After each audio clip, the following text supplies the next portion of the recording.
Selamat datang di DBS ya teman-teman, diskusi bersama Saifur di mana kita akan membahas hal-hal menarik berkaitan dengan dunia geopolitik, sejarah, dan militer ya. Buat teman-teman yang baru saja join bisa diklik tombol subscribe-nya dan tombol like-nya bisa ditahan sampai akhir video karena kita akan membahas hal yang cukup menarik hari ini.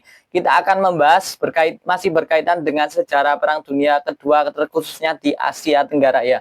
Karena ini masih spesial bulan Agustus ya.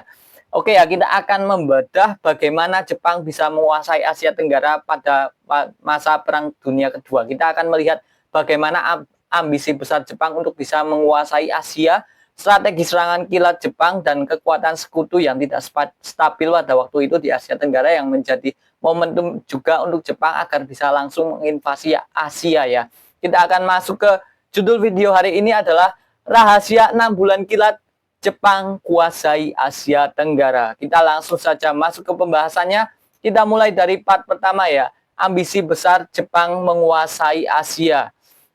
Buat teman-teman sebelumnya, ambisi Jepang ini didasari adanya sebuah ideologi yang sangat ekstrim dari Jepang yang namanya adalah ultranasionalisme, yaitu sistem fasisme kaisar, di mana orang-orang Jepang didoktrin untuk sangat tunduk kepada kaisar dan menganggap bahwa jalan militer itu adalah jalan untuk melayani kaisar karena menganggap perang ini perang suci. Kalian bisa cek videonya di sini ya tentang bagaimana ideologi ultranasionalisme Jepang.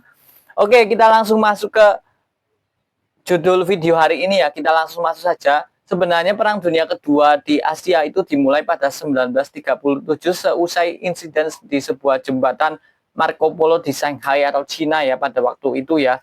Hal ini membuat Jepang membuat alasan untuk segera menginvasi Jepang sehingga terjadi Perang Cina-Jepang kedua pada tahun 1937 sampai 1945. Ini sebenarnya adalah awal dari Perang Dunia Kedua di Asia khususnya ya. Dampak dari serangan Jepang ke Cina tersebut membuat Amerika Serikat membuat keputusan untuk mengembargo ekonomi Jepang dengan membatalkan semua perjanjian perdagangan minyak dengan Jepang. Hal ini membuat industri-industri dan sumber manufaktur ekonomi Jepang lumpuh pada waktu itu karena Jepang mengandalkan penjualan minyak dengan Amerika Serikat untuk menghidupi industrinya. Hal inilah yang membuat salah satu alasan kenapa Jepang akhirnya menyerang Pearl Harbor atau pangkalan Amerika Serikat di Hawaii ya. Karena perundingan ini tidak menemukan hasil, maka petinggi-petinggi Jepang melakukan rencana untuk serangan tersebut ya. Serangan dari Pearl Harbor ini juga dikomandoi oleh seorang tentara Jepang yang sudah sangat berpengalaman berada di Amerika Serikat ya, namanya adalah Isoroku Yamamoto ya, yaitu orang yang pernah belajar di Jepang pada tahun di Harvard tepatnya pada 1919 sampai 1921 ya, dan pernah menjadi asisten atase angkatan laut di Washington DC. Memperkirakan bahwa ofensif Jepang hanya efektif selama 6 bulan pertama sampai 1 tahun selebihnya. Tidak bisa percaya diri lagi bagaimana kekuatan Jepang. Jadi Isoroku Yamamoto yang merancang serangan Pearl Harbor juga sudah memprediksi bahwa jika serangan di Pearl Harbor tidak efektif, maka Jepang hanya mempunyai waktu singkat saja di mana perang di Asia Tenggara kemungkinan Jepang hanya bisa bertahan melawan sekutu yang lebih besar, terkhususnya Amerika Serikat ya.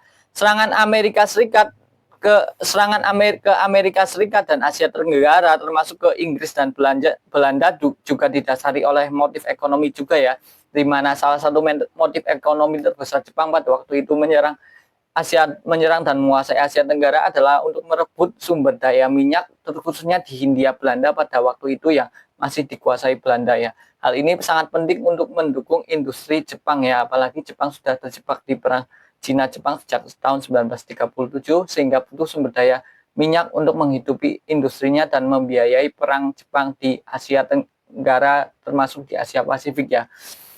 Oke ya, kita harus melihat juga bahwa momentum Jepang ini juga didasari atas beberapa hal ya, karena negara Eropa sedang diserang oleh Jerman, di mana kita tahu ya bahwa Jerman melakukan serangan pada Perang Dunia Kedua untuk menguasai seluruh Eropa.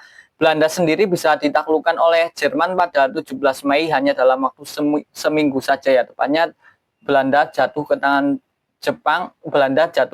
Jerman pada tanggal 17 Mei 1940 ya. Kemudian Perancis ditaklukkan oleh Jerman juga pada 25 Juni 1940 sehingga Jepang hanya harus bisa mengalahkan Inggris, Amerika Serikat dan sisa-sisa tentara Belanda yang ada di Hindia Belanda ya, yang namanya adalah KNIL atau tentara bayaran Hindia Belanda yang ada di sana ya pada waktu itu ya. Oke ya, kita akan masuk ke pembahasannya saja. Kita akan membahas tentang strategi serangan kilat yang digunakan oleh Jepang ya. Part kedua. Strategi serangan kilat Jepang. Oke ya, sebenarnya serangan kilat Jepang ini sangat efektif saja pada awal perang ya. Kita akan membahas secara detail nanti ya. Kita akan melihat kronologinya terlebih dahulu pada periode Desember 1941 sampai Februari 1942. Jepang bergerak cepat dengan merebut Hong Kong, Filipina, bagian utara, Malaya, dan sebagian besar Hindia Belanda.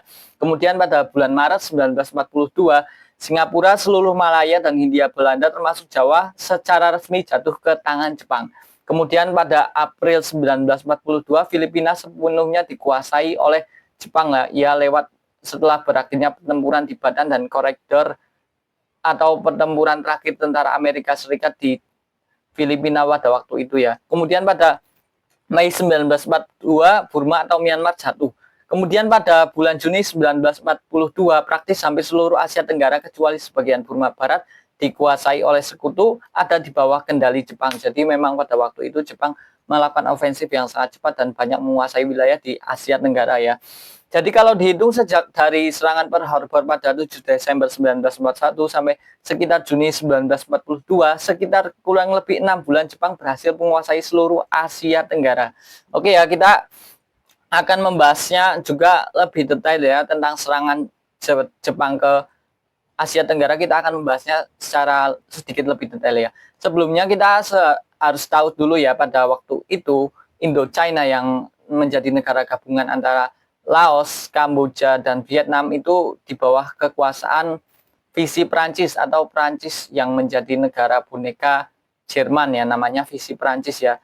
Dipimpin oleh seorang yang namanya yang posisinya sama dengan gubernur jenderal yang namanya adalah Jean de Kock. Dan kemudian Thailand yang pada waktu itu dikuasai oleh Perdana Menteri dan diktator militer Pleak Pi Bun Songkram itu kemudian setelah Jepang menyerang Thailand pada 8 Desember 1941, Jepang itu terjadi pertempuran sebentar antara Jepang dan Thailand. Tapi karena ada keputusan politik dari Perdana Menteri Thailand pada waktu itu, Pleak Pi Bun Songkram ini akhirnya menyerah kepada Jepang dan menyatakan menjadi bagian dari tentara Jepang ya, menjadi sekutu Jepang di Asia Tenggara.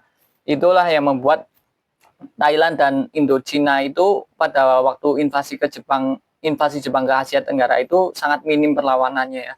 Karena yang dilawan Jepang pada waktu itu sebagian besar ada di Malaya, di mana mereka akan melawan Inggris, di Hindia Belanda atau Indonesia mereka akan melawan tentara KNIL Belanda, dan di Filipina mereka akan melawan tentara Filipina dan Amerika Serikat ya. Kita akan membahas tentang sedikit dari strategi dan pemimpin militer pada serangan Jepang pada mulai dari Pearl Harbor, Filipina sampai dengan menguasai seluruh Asia Tenggara ya. Strategi serangan Blitzkrieg versi laut dan udara atau invasi kilat untuk merebut pangkalan utama dan sumber daya minyak, karet, dan timah yang ada di Asia Tenggara. Komando utama dari serangan Jepang ini adalah Jenderal Hisaichi Terauchi atau Panglima Southern Expeditionary Army Group atau markasnya di Saigon, Indochina. Kemudian Angkatan Laut dipimpin oleh Laksamana Isoroku Yamamoto, Panglima Armada Gabungan Jepang perancang serangan Pearl Harbor yang mendukung operasi laut di Asia Tenggara. Kemudian ada juga Laksamana Nobutake Kondo, Komando Armada kedua penyerangan Filipina, Malaya, dan Hindia Belanda. Kekuatan militer di Asia Tenggara sekitar kurang lebih 200.000 tentara pasukan darat ya. Kemudian berkekuatan sekitar 250 kapal. Kemudian di angkatan udaranya mereka mempunyai sekitar 600 sampai 700 pesawat tempur ya, dan pembom termasuk Mitsubishi A60, Nakajima Ki-43 dan Mitsubishi G4M ya. Kekuatan utama dari serangan Jepang ini mengandalkan serangan kilat yang sangat cepat yang pada waktu itu karena kurang siapnya tentara sekutu, maka banyak sekali wilayah Asia Tenggara yang kemudian jatuh. Oke, kita juga akan membahas tentang strategi bertahan sekutu. Part ketiga ya. Part ketiga, strategi bertahan sekutu. Oke ya, kita akan melihat sedikit saja kekuatan dari sekutu pada waktu Perang Dunia Kedua agar menjadi gambaran ya, terutama di front Asia Tenggara ya. Asia Tenggara, Asia Pasifik.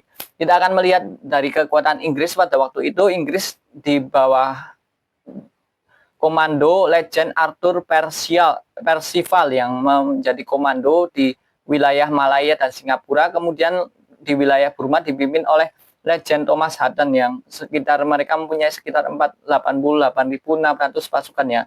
Kemudian pada 10 Desember 1941, kapal Angkatan Laut Armada Inggris yang pada waktu itu HMS Prince of Wales dan HMS Repulse itu ditenggelamkan oleh Angkatan Laut Jepang ya, sehingga kekuatan Angkatan Laut Jepang itu bisa berhasil menguasai wilayah Asia Tenggara, khususnya Malaya ya. Pada waktu itu kekuatan udara Inggris itu sangat tidak memadai di wilayah Malaya ya, karena ada beberapa hal mulai dari kurangnya persiapan logistik dan sebagainya, sehingga seketika angkatan lautnya berhasil dikalahkan, mereka angkatan udara tidak bisa berbuat banyak ya pada waktu itu.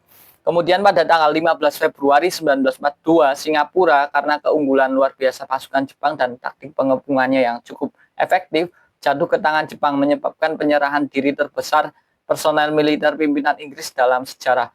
Diperkirakan sekitar 80.000 tentara, mulai dari tentara Inggris yang terdiri dari orang-orang India, Australia, dan Inggris, ditawan sebagai bagian tawanan perang, bergabung dengan 50.000 tentara yang ditawan dalam invasi Jepang ke Malaya ya, sekarang Malaysia. Banyak yang kemudian digunakan oleh sebagai pekerja paksa untuk membangun Burma Railway atau lokasi jembatan lokasinya berada di jembatan Sungai Kwai yang terkenal. Kemudian kita akan membahas tentang kekuatan Amerika Serikat juga ya. Amerika Serikat pada waktu itu di Filipina dikomandai oleh Jenderal Douglas MacArthur ya, yang merupakan seorang jenderal yang berada di Filipina mempertahankan pangkalan militer pada waktu itu ya. Kekuatannya sekitar 31.000 tentara dan 110.000 pasukan Filipina ya. Kekuatan laut armadanya juga sangat terbatas pada waktu itu ya. Sejak serangan kilat Jepang pada 8 Desember 1941, kemudian Manila jatuh pada Januari 1942, Douglas MacArthur dan Presiden Prancis Filipina pada waktu itu, Manuel L. Quezon, terpaksa melarikan diri dalam menghadapi kemajuan Jepang ya. Baru pada Maret 1942 atas perintah Presiden Roosevelt untuk mundur ke Australia karena situasinya yang tidak baik ya. Kemudian pada 10 April 1945, Amerika Serikat dikalahkan di pertempuran Bataan ya. Dan kemudian pada tanggal 6 Mei 1942, tentara Amerika Serikat menyerah di Koridor. Menyerah ini menandai salah satu kekalahan terburuk yang diderita oleh Amerika Serikat ya, meninggalkan lebih dari 60.000 sampai 80.000 tentara tawanan perang Amerika Serikat dan Filipina dalam tahanan Jepang ya. Itu menjadi sebuah insiden yang sangat terkenal, yaitu Bataan Death March ya. Kemudian kita akan melihat kejatuhan dari tentara Belanda juga, terutama di Hindia Belanda pada waktu itu ya. Belanda atau pada waktu itu mempunyai kekuatan tentara yang cukup besar pada waktu itu ya. Waktu itu di Kenil ya, Koninklijke Nederland Industrial Leger, wilayahnya berada Hindia Belanda. Komando pada waktu itu di bawah Legend Heinter Porden yang berada di sebagai pemimpin Angkatan Darat pada waktu itu, dan Laksamana Konrad Helfrich sebagai komandan Angkatan Laut pada waktu itu ya. Pasukannya sekitar 85.000 orang yang terdiri dari campuran Belanda, pribumi, dan Eropa lainnya ya. Kekuatannya sekitar 70 kapal dan mempunyai beberapa pesawat juga ya, sekitar 380 pesawat yang dari berbagai jenis, tapi karena kekurangan logistik dan sebagainya, maka kekuatan udara Hindia Belanda waktu itu sangat lemah dan tidak bisa membendung kekuatan Jepang ya. Kemudian pada 11 Januari 1942, ketika tentara Jepang mulai masuk ke Kalimantan lewat Tarakan, tentara Belanda itu terus dipukul mundur ya. Kemudian pada tanggal 8 Maret 1942, Kenil menyerah lewat perjanjian Kalijati ya. Segera setelah invasi mereka ke Malaya, militer Jepang melakukan pembersihan penduduk Tionghoa di Malaya dan Singapura. Jadi tentara-tentara Jepang itu memang sangat anti dengan orang-orang Cina, dan mereka ketika menguasai Asia Tenggara pun mereka melakukan pembersihan etnis kepada orang-orang beretnis Cina atau keturunan Tionghoa ya. Kemudian Jepang kemudian merebut zona produksi minyak utama di Kalimantan, Jawa Tengah, Malang, Cepu, Sumatera, dan Papua Nugini di Hindia Belanda dan mengalahkan pasukan Belanda. Namun sabotase sekutu telah menyulitkan Jepang untuk memulihkan produksi minyak ke puncaknya sebelum perang. Jepang kemudian mengkonsolidasikan jalur pasokan mereka dengan merebut pulau-pulau utama di Pasifik termasuk Guadalcanal. Oke ya, itu adalah sedikit sejarah pembuka saja. Singkatnya bagaimana Jepang bisa menguasai Asia Tenggara pada waktu Perang Dunia Kedua ya.